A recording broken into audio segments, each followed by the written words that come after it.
सीतापुर गांव में रहती थी एक चुड़ैल, लेकिन इस बात से गांव के लोग अनजान थे। जब तक पूरे गांव की एक एक औरत के गहने मेरे पास नहीं आ जाते, मैं इस गांव को छोड़कर नहीं जाऊंगी, चाहे इसके लिए मुझे लोगों को गायब भी क्यों ना करना पड़े। दूसरी तरफ गांव की औरतें बात कर रही थी। अरे सुन रही हो, ये देखो, मैंने कल ही नया हार बनवाया है सोने का, कैसा लग रहा है? बहुत ही अच्छा। अच्छा है ना, पहले तुम पहनो, फिर शादी में अपनी होने वाली बहू को दे देना। और क्या, सोने चांदी का यही तो फायदा है, जितना पुराना उतना महंगा। लेकिन एक एक पैसा बचाकर ये लेना सच में बहुत मुश्किल हो रहा था मेरे लिए। तभी वहां पहली का पति आ जाता है। गांव में एक औरत के घर के सोने के सारे गहने चोरी हो गए। लोग बातें बना रहे कि गांव में कोई चोर घुस आया है जो घर की कोई चीज को हाथ नहीं लगाता, पर सिर्फ सोने के गहनों को ही चुराता है। अब तुम ना अपने ये गहने संभाल कर रखना। हे भगवान, ये क्या बोल रहे हैं? ये तो वही बात हो गई कि गांव बसा नहीं और लुटेरे पहले आ गए। दूसरी तरफ गांव के ही एक घर में रंजना रहती थी। उसके पति का गांव में चाउमीन का ठेला था। एक दिन उसके घर में एक औरत आती है। अरे रंजना, तू गांव में नहीं है तो सोचा तुम्हें बता दूं। गांव में बात चल रही है कि गांव में एक चोर घुस आया है जो घरों के सोने के गहने चुरा लेता है। अरे मैं तो सिर्फ ये कान की छोटी सी बाली ही सोने की पहनती हूँ, बाकी गहने तो मैंने गांव के बैंक में लाकर रखे हैं। ये क्या होता है? ना बाबा ना, हमारे गांव की औरतें तो गहने अपने पास ही रखती है। जब कहीं जाना हो तो बस अलमारी से गहने निकालो और पहन लो। दूसरी तरफ एक औरत हाथ में टोटके वाली छोटी सी गुड़िया लेकर घर में चली आती है। अरे कोई है? घर की औरत है क्या? क्या है ये गुड़िया? ये कोई ऐसी वैसी गुड़िया नहीं है, ये जादुई गुड़िया है। इसको घर की अलमारी में रखना। अगर तुम्हारे घर पर किसी की बुरी नजर होगी तो रात भर में ये पतली सी गुड़िया मोटी हो जाएगी। मैं कल आकर ये गुड़िया ले जाऊंगी और तुम्हारे घर की सारी बुरी नजर छूट जाएगी, समझी? अरे वाह, ये तो बहुत कमाल की गुड़िया है, दे दो। कितने की है एक? अरे नहीं नहीं नहीं, ये फ्री की है। मेरा काम इस पूरे गांव को बुरी नजर से दूर रखने का है। हाँ। भली औरत उसके हाथ से वो गुड़िया लेकर अलमारी में रख देती है। लेकिन अगली सुबह जब वो उस गुड़िया को देखती है तो पतली सी गुड़िया मोटी हो चुकी होती है। हे भगवान, ये क्या? किसने मेरे घर को बुरी नजर से बांध रखा था?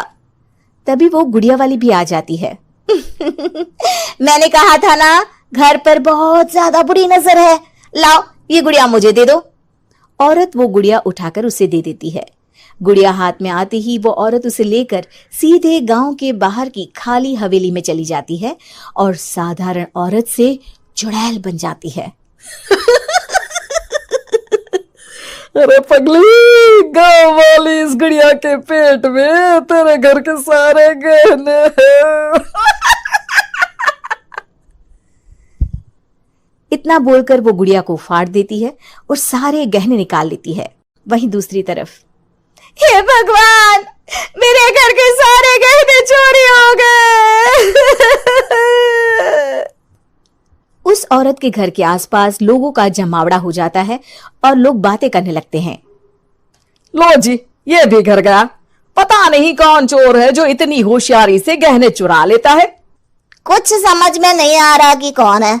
लोग तो घर से कहीं जाते भी नहीं है, न ताला लगे न घर खाली हो, फिर भी रातों रात गहने चोरी हो जाते हैं। अरे हम तो कहते हैं लोगों को बारी बारी चौकीदारी करनी चाहिए, चोर को तो पूरे गांव वाले मिलकर पकड़ ही लेंगे। लोग बारी बारी घरों की चौकीदारी भी करते हैं, लेकिन चोरी होने का सिलसिला रुकता ही नहीं। फिर एक दिन रंजना के पड़ोस से भी रोने की आवाज आती है। अरे आज ही घर की बुरी नजर उतरी और आज ही सारे गहने भी चोरी हो गए। कैसी बुरी नजर? क्या हुआ था? तभी वहां उस औरत का पति भी आ जाता है जिसके घर में गहनों की चोरी हुई थी। हाँ, मेरी बीवी ने भी किसी गुड़िया को घर में बुरी नजर उतारने के लिए रखा था, लेकिन अगले दिन गहने चोरी हो गए। अब रंजना को कुछ कुछ बात समझ में आ जाती है। वो गांव वालों से कहती है, देखिए अब आप लोग चिंता ना करें, जल्द ही चोर पकड़ा जाएगा। उस नजर उतारने वाली गुड़िया को आज मेरे घर कोई भेज देना। फिर क्या था, चुड़ैल को लोग रंजना के घर भेजते हैं। पहली बार देखा है कोई खुद लुटने को तैयार बैठा है। तो तू है जिसे घर की बुरी नजर उतारनी है? ये ले गुड़िया, ये सुबह तक मोटी हो गई तो समझो तुमको और तुम्हारे घर वालों को नजर लगी है। हाँ हाँ, मैंने काफी सुना है। तुम ये गुड़िया मेरे घर छोड़ देना। अरे क्यों नहीं, कल सुबह आऊंगी जब गुड़िया तुम्हारे घर की सारी बुरी नजर लेकर मोटी हो जाएगी, ठीक है? अब क्या था, रात को रंजना ने पूरी नजर गुड़िया पर रखी। वो अपने पति और गांव के कुछ लोगों को घर की खिड़की से घर के अंदर नजर रखने को कह देती है, और फिर जो नजारा सब देखते हैं वो हैरान करने वाला होता है। गुड़िया धीरे से अलमारी खोलकर बाहर आती है। अलमारी के सारे गहने लेकर घर में जहां जहां गहने होते हैं वो लेकर अपने मुंह से खा जाती है। वो जितने गहने खाती उतनी ही मोटी हो जाती और फिर अलमारी में बंद हो जाती है। गांव वाले डर के मारे वहीं बेहोश हो जाते हैं। लेकिन सुबह जब वो औरत गुड़िया लेने आती है, रंजना उसका सामना करती है। ये देखो, गुड़िया कितनी मोटी हो गई है। लगता है मेरे घर में बहुत लोगों की नजर लगी है।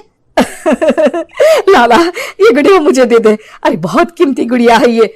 तेरे घर की सारी बुरी नजर मैं गांव के बाहर वाली हवेली में फेंक आती हूँ। शाम को फिर लोगों के घर इसे लेकर जाना है ना। इसमें तो मेरी जान बसती है, जान। रंजना गुड़िया को चुड़ैल की तरफ बढ़ा देती है, लेकिन फिर वापस ले लेती है और गुड़िया के हाथ मोड़ देती है। जैसे ही गुड़िया के हाथ मोड़ती है, चुड़ैल का हाथ भी मुड़ जाता है। अच्छा, तो ये वो गुड़िया है जिसमें तुम्हारी जान बसती है। अब सुन चुड़ैल, तेरी सारी हकीकत सबके सामने आ गई है। या तो गांव वालों के गहने लौटा दे, नहीं तो मैं इस गुड़िया की गर्दन मोड़ दूंगी। चुड़ैल डर जाती है। अरे नहीं नहीं, मेरी गुड़िया दे दो, मैं सबके गहने वापस कर दूंगी। ठीक है, अब भी जा और सबके सारे गहने वापस कर। चल निकल यहां से। चुड़ैल सबके गहने लौटा कर रंजना के पास आती है। ला दे मेरी गुड़िया रंजना, इसके अंदर के गहने निकाल ले, लेकिन गुड़िया वापस दे दे। लेकिन रंजना जानती थी कि जैसे ही गुड़िया चुड़ैल को देगी उसकी शक्ति वापस आ जाएगी। चुड़ैल, तू तो चुड़ैल ही रहेगी, ये मैं जानती हूँ। अरे नहीं नहीं नहीं, मैं गांव छोड़कर चली जाऊंगी, किसी को परेशान नहीं करूंगी, वादा करती हूँ मैं। लेकिन रंजना उसकी एक बात नहीं सुनती और गुड़िया का सर उसके शरीर से अलग कर देती है। चुड़ैल सर अलग होती ही गायब हो जाती है। गांव वाले रंजना के साहस और बुद्धि की खूब प्रशंसा करते